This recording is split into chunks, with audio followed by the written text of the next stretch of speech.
Kalori yang mencukupi dapat memenuhi keperluan tenaga harian seorang atlet.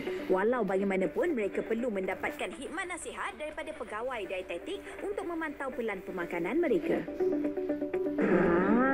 Saya datang bawa makanan. Ini bukan nak ajak makan ni. Sebenarnya nak tanya ni makanan sesuai ke tidak kan? Sebenarnya kan selain daripada menu yang diambil oleh atlet tu, ilmu pengetahuan pun penting untuk memastikan disiplin setiap atlet tu. Dan kebiasaannya, setiap atlet akan mendapat khidmat nasihat daripada pegawai dietetik tentang pelan makanan mereka. Jadi hari ini saya nak berlanggan jadi atlet dah. Jadi macam mana agaknya tentang pelan pemakanan saya ni, sesuai ke tak? Kita kena tanya pegawai dietetik kita. Agak-agak awak macam mana? Kalau agak-agak saya, sebab ini yang saya suka makan lah. Jadi saya rasa macam dah sempurna dah. Dah sempurna. Okey, biasa dengan suku-suku separuh kan? Okey, ni kita nampak suku ni karbohidrat dah betul. Suku lagi protein pun betul. Tapi yang separuh ni, sepatutnya sumber dia kena datang daripada sayur-sayuran dan buah-buahan. Jadi kat situ pentingnya mendapatkan khidmat nasihat daripada pakar pemakanan kan, ataupun pegawai dietetik. Jadi kita nak tahulah kan, atlet ni sendiri, itu saya. Kalau daripada atlet ni sendiri, kenapa pentingnya mereka untuk mendapatkan khidmat nasihat daripada pegawai dietetik? Sebagai seorang atlet yang berprestasi tinggi, diorang kena mengekalkan diorang punya prestasi tu sentiasa berada di tahap optimum. So pemakanan adalah salah satu faktor yang membantu prestasi mereka. Antara jenis sukan lah yang perlu mendapatkan diet yang khusus ataupun pemakanan yang khusus, antaranya? Okey, biasanya sukan yang memerlukan makanan khusus adalah contohnya sukan yang mementingkan penampilan diri, contohnya gimnastik, gymrama, wushu. Sukan yang mementingkan ataupun dalam kategori berat badan, contohnya silat, taekwondo, karate. Tapi saya nak tanya jugalah, sebenarnya kan antara cabaran lah kan pegawai dietetik ni, mesti ada cabaran masing-masing kan? Antaranya? Okey, biasanya kalau dengan pegawai dietetik ni orang selalu dengar dekat hospital je. So kalau kat hospital kan selalu diet untuk pesakit. So cabaran dia sebagai pegawai dietetik di tempat sukan ni, kita kena pastikan terutama food service, sajian yang disediakan mestilah tinggi, mestilah sihat, berkualiti tinggi dan juga memenuhi keperluan pemakanan seorang atlet itulah. Jadi yang ini saya perlu tambah baik, perlu tambah sayur dan juga buah-buahan. Ya, betul. Jadi saya kena tambah baik, saya kena patah balik lah, tambah sayur dan buah-buahan. Saya patah balik dulu lah cari sayur. Sayur tak ada, kena cari kan ni kan? Berikutan penularan wabak COVID-19 yang melanda negara sejak awal tahun ini, Kafeteria Atlet Time Out juga turut mengamalkan beberapa prosedur operasi standard yang ditetapkan Majlis Keselamatan Negara.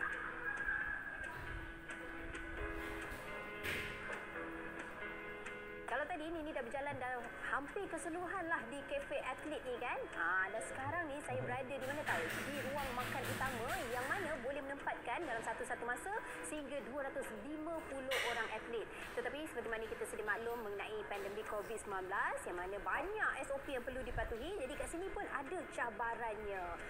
Jadi saya bersama dengan Cik Azra'i lah, individu yang memastikan segala SOP dipatuhi di kafeteria ini.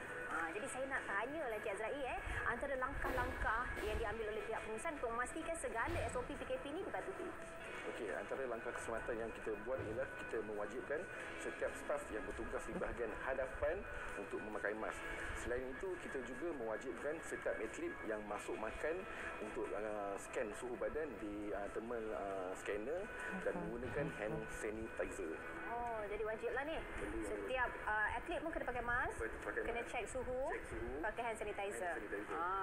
Okey, bagaimana pula dengan jarak tu, jarak fizikal tu? Okey, selain itu juga kita menetapkan, kita telah mengikut segala peraturan yang telah ditetapkan oleh MKN dan juga KKM, di mana kita membuat penjarakan sosial antara meja ke meja. Selain itu, atlet pun duduk dalam keadaan selesa lah di sini. Tapi setiap apa yang dilakukan, orang kata setiap perubahan ni mesti ada cabaran dia kan? Jadi antara cabaran yang dihadapi oleh pihak pengurusan untuk kata SOP ni? Okey, nak katakan pasal cabaran tu memang banyak lah. Antaranya kita sentiasa perlu memakai mask. Dari segi pernafasan tu memang banyak, memang agak sukar sebab kita kejap nak ke sana ke sini. Lepas tu kita perlu bercakap dengan orang atlet, dengan staf-staf lain. Nak bercakap tu agak sukar. Tetapi untuk sementara sementara waktu ini saja untuk proses pemulihan, kita terpaksa berkorban sikitlah untuk keselamatan kita juga. Jadi apa pun keadaan, daripada aspek pemakanan sehinggalah kepatuhan SOP, PKP tetap dilakukan dekat sini. Terima kasih banyak Cik Azrai. Seharian dah Nini berada di kafeteria atlet di Time Out di MSN ni, yang mana banyak ilmu yang Nini dapat. Seperti mana yang Nini amalkan lah, kita adalah apa yang kita makan, dan begitu juga dengan atlet negara kita yang mana mereka adalah apa yang mereka makan. Dan untuk pengetahuan anda, inilah wajah-wajah yang menghasilkan makanan yang berkualiti buat atlet-atlet negara kita sehingga mereka membanggakan negara kita. Apa pun tuan, terima kasih buat puan sudi untuk membawa saya menjelajah seluruh Time Out ni. Banyak ilmu yang saya dapat dan saya yakin penonton pun dapat juga ilmu-ilmu dan juga informasi terkini. Ada rezeki, ada jodoh. Minggu depan kita jumpa lagi. Terima kasih banyak.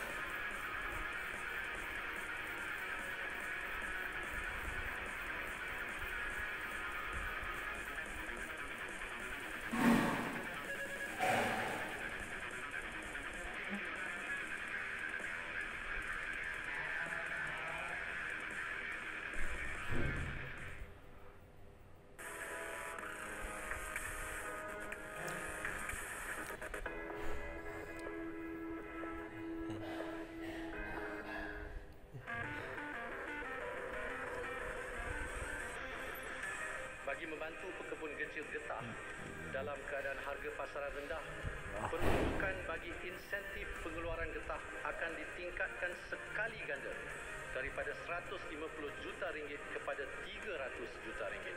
Subsidi harga padi sebanyak 570 juta ringgit. Subsidi dan insentif tanaman padi berjumlah 960 juta ringgit, termasuk subsidi baja padi bukit yang diperkenalkan semula sebanyak 40 juta ringgit. Allowance sara hidup nelayan akan dinaikkan daripada RM250 kepada RM300 sebulan bermula tahun 2021.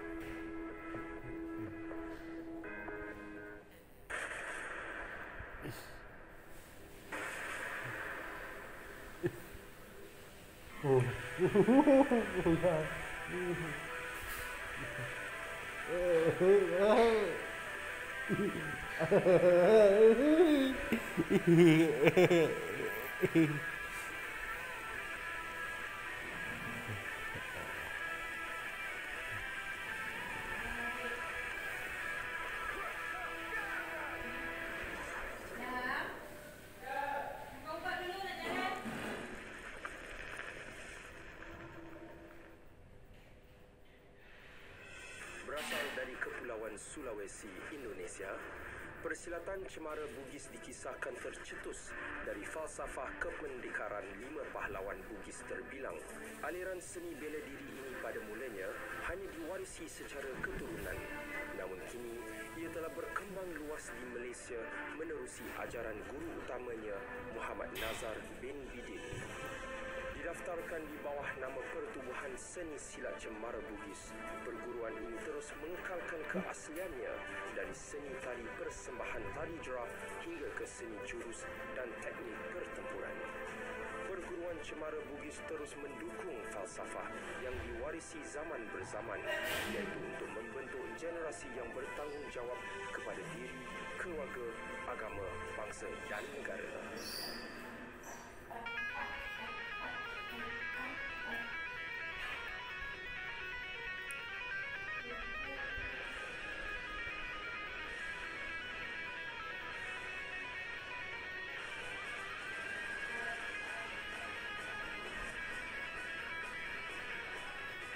Mental, physical, teknik dan spiritual. Ini adalah 4 perkara penting yang perlu ada dalam diri untuk menjadi seorang pengamal seni bela diri yang berjaya. Kekuatan mental untuk menerima segala bentuk dugaan dan cabaran. Ketahanan fizikal untuk membina kekuatan tubuh badan.